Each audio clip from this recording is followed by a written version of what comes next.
Jesus sentenced to be crucified. Then Pilate took Jesus and had him flogged.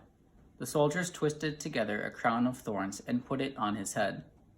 They clothed him in a purple robe and went up to him again and again, saying, "Hail, King of the Jews!" And they slapped him in the face.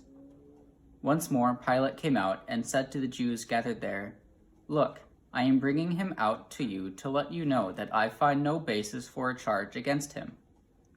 When Jesus came out wearing the crown of thorns and the purple robe, Pilate said to them, "Here is the man."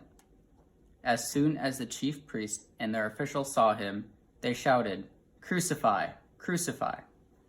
But Pilate answered, "You take him and crucify him. As for me, I find no basis for a charge against him."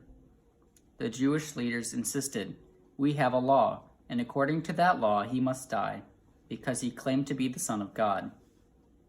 When Pilate heard this, he was even more afraid, and he went back inside the palace. "Where do you come from?" he asked Jesus. But Jesus gave him no answer. "Do you refuse to speak to me?" Pilate said. "Don't you realize I have power either to free you or to crucify you?" Jesus answered, "You would have no power over me if it were not given to you from above.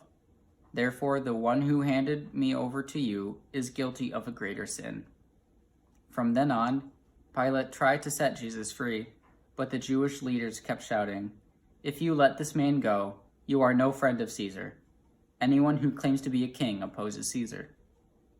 When Pilate heard this, he brought Jesus out and sat down in the judge's seat at a place known as the Stone Pavement. It was the day of preparation for the Passover. It was about noon. "Here is your king," Pilate said to the Jews. But they shouted, take him away, crucify him." "Shall I crucify your king?" Pilate asked. "We have no king but Caesar," the chief priests answered. Finally, Pilate handed him over to them to be crucified.